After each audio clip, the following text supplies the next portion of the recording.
नमस्कार, स्वागत है आपका आपके अपने चैनल ज्ञान कलश में।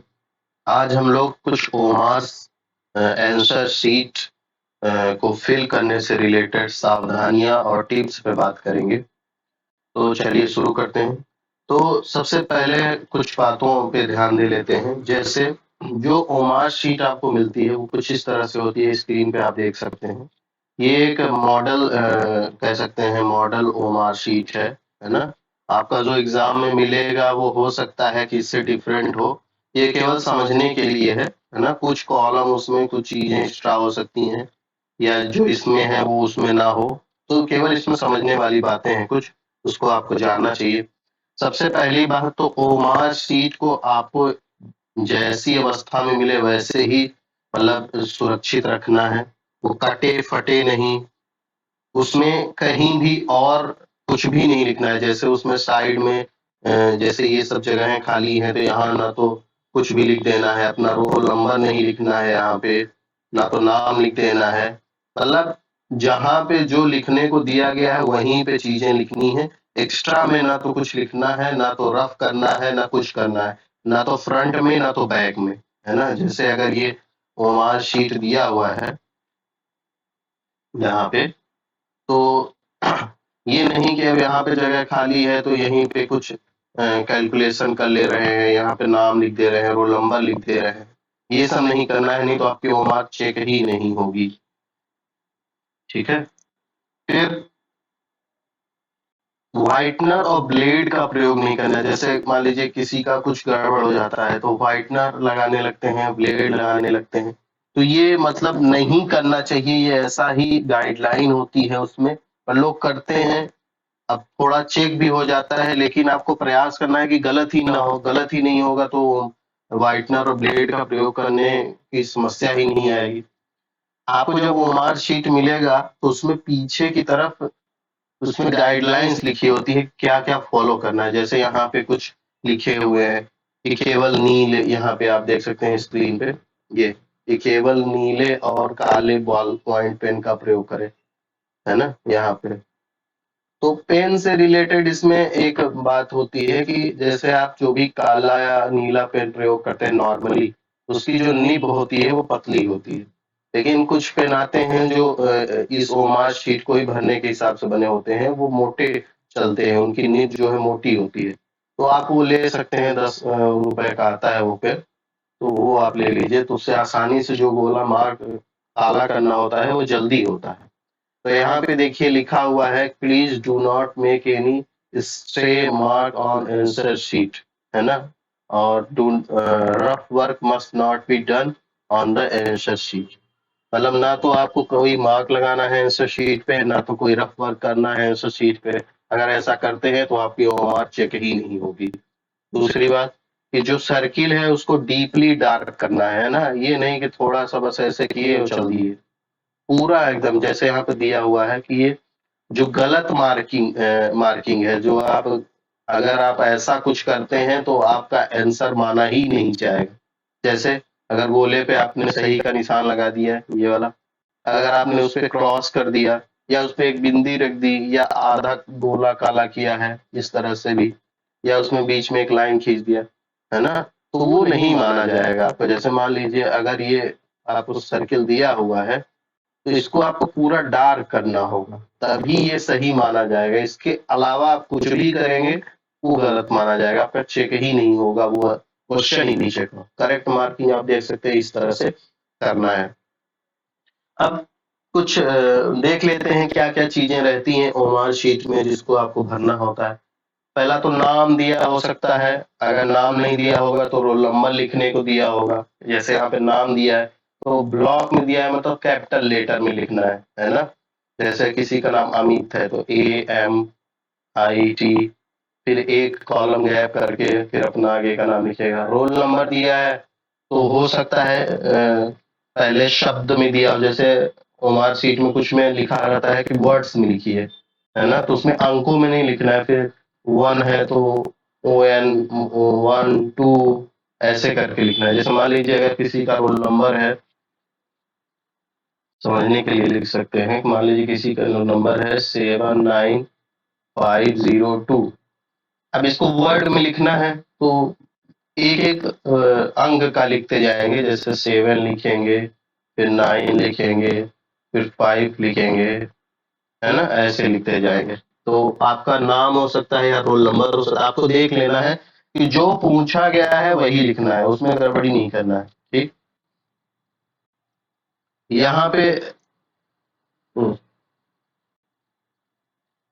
चलिए वो हट गया है,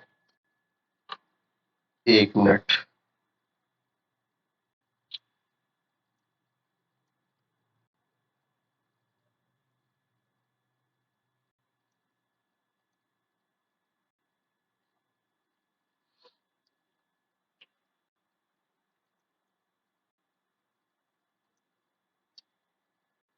तो यहाँ पे आप देख सकते हैं कि यहाँ पे आंसर शीट नंबर दिया हुआ है। तो आंसर शीट आपकी जो आपको ओमार शीट मिलती है उसमें दिया हुआ रहता है। जैसे यहाँ पे अगर ओमार शीट में आप देखें तो कुछ इस तरह का बना हुआ रहेगा आपकी ओमार शीट में। तो ये आंसर शीट नंबर होता है।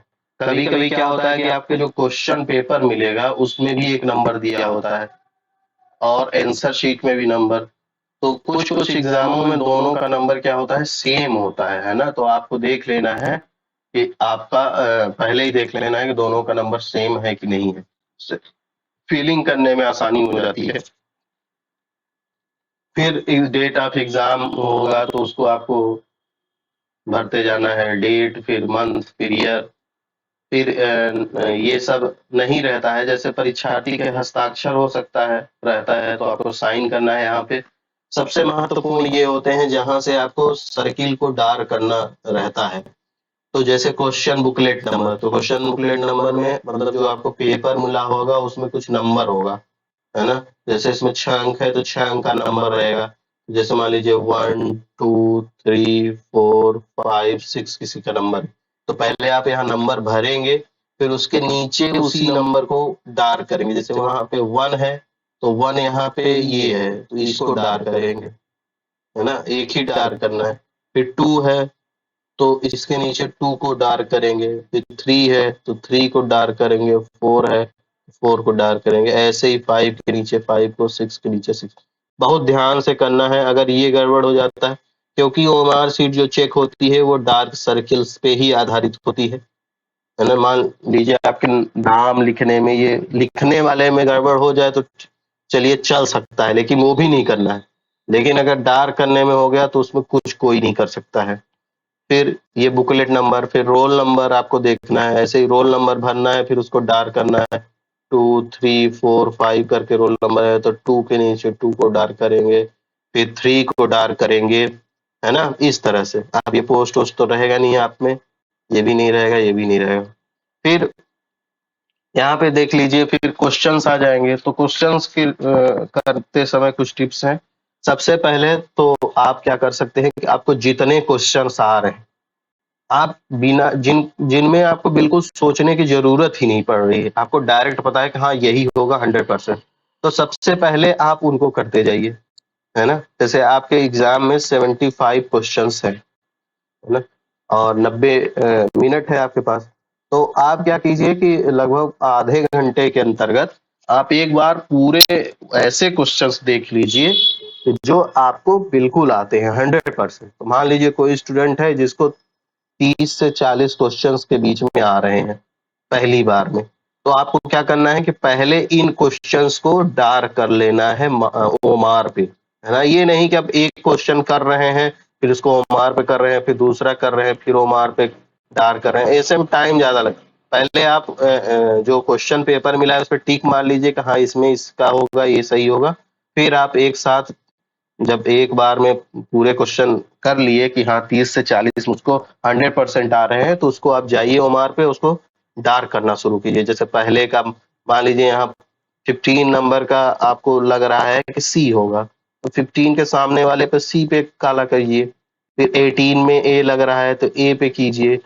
21 में डी लग रहा है तो डी पे कीजिए। 22 में ए लग रहा है तो ए पे कीजिए, है ना। एक ही पे करना है। मान लीजिए गलती से भी आपसे बी ही हो गया, है ना, तो अब गलत तो है ही, अगर आप सी पे कर देंगे तो ये वैसे भी नहीं माना जाएगा, अगर एक साथ आप 2 गोले पे काला कर दिए एक ही आंसर, एक ही क्वेश्चन पे, तो ये नहीं कैलकुलेट होगा आपका, है ना? तो मान लीजिए गलती से भी किसी में एक पे हो जा रहा है, सी पे करना था लेकिन बी पे हो गया, तो आप उसको रहने दीजिए। और ये ध्यान दीजिए कि आपका नेगेटिव मार्किंग नहीं है एग्जाम में अगर, तो आपको सारे क्वेश्चंस करके आने हैं, कोई छोड़ना नहीं है ना? तो समय का भी ध्यान रखते जाना है। तो सबसे पहले तो आप वो क्वेश्चन कीजिए जो आपको 100% आ रहे हैं, फिर उसको आप ओमार शीट पे आप डार्क कर लीजिए, जितने क्वेश्चंस आ रहे हैं 30-40 जितने भी आ रहे हैं, 10-20-30-40, फिर आप क्या कीजिए कि फिर नेक्स्ट राउंड शुरू कीजिए। तो ये आधे घंटे 35-40 मिनट तक कर लीजिए। फिर आप अगले राउंड में जब जाइए तो जो क्वेश्चंस, मतलब मान लीजिए कि कभी कभी 4 ऑप्शन दिए होते हैं, ए बी सी डी, है ना? 4 ऑप्शंस दिए हुए। अब कभी कभी क्या होते हैं कि आपके पास जानकारी पूरी नहीं होती कि 4 में से कौन कौन होगा। मान लीजिए ए बी सी डी दिया है, अब आपको ये तो पता है कि बी और सी तो नहीं ही होगा, लेकिन ए और डी में से कौन सा होगा ये नहीं पता है। अब यहाँ पे थोड़ा सा रिस्क रहता है 50% का, लेकिन फिर भी आपको थोड़ा दिमाग लगा लेना है या कुछ भी करके एक चुन लेना है, छोड़ के नहीं आना है, चुन लेना है ना? तो 2 ऑप्शन जो हट जा रहे हैं उनको हटाना है, फिर करना है ना? मान लीजिए एक ऑप्शन हट गया, 3 बचे, ए सी डी में से चुनना है तो एक चुनिए। तो ऐसे एलिमिनेट किया जाता है। इसके बाद फिर आप ऐसे ऐसे क्वेश्चन करिए, है ना? तो लगभग सारे क्वेश्चन आपको प्रयास करने हैं। ओमार फिल करते समय ध्यान रखना है, क्वेश्चन नंबर देखना है, कौन सा क्वेश्चन का आंसर काला करने जा रहे हैं। जैसे 56 करना है तो उसको देखना है कि हाँ 56 है, फिर इसके सामने जाना है, सी है तो सी पे, 59 है तो डी पे, है ना? डी है तो, है ना? ऐसे भरते जाना है।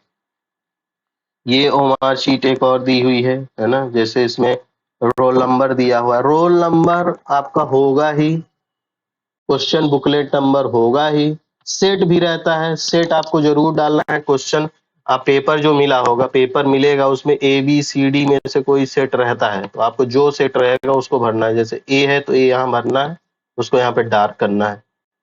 ये नहीं रहेगा, ये नहीं रहेगा, ये सिग्नेचर रहता है तो आपको अपना साइन करना है। ठीक है, ये इस तरह से ओमार आपका शीट रहता है। यहाँ पे आंसर शीट नंबर रहता है, तो ये आपको आराम से करना है। सेंटर कोड वोड भी रहता है, क्वेश्चन पेपर का कोड रहता है, तो वो सब आप अब भर लेंगे, है ना? तो जो भी डार्क करने वाला है उसको बहुत ही ध्यान से करना है, समय का भी ध्यान रखना है, फोकस करना, जितना फोकस क्वेश्चन करने में करना है उतना ही फोकस करना है हमको ओमार शीट भरने में, क्योंकि ओमार शीट ही है जो आपकी चेक होगी। बहुत ही अच्छा आपने पेपर सॉल्व किया, लेकिन ओमार में अगर गड़बड़ कर दिए तो आपका नंबर ही नहीं मिलेगा, है ना? क्योंकि वो चेक ही नहीं होगा। तो इसलिए बहुत ध्यान से, आराम से, हड़बड़ाहट नहीं करना है, समय पर्याप्त। ठीक है ना? चलिए, ऑल द बेस्ट है आपके लिए। धन्यवाद।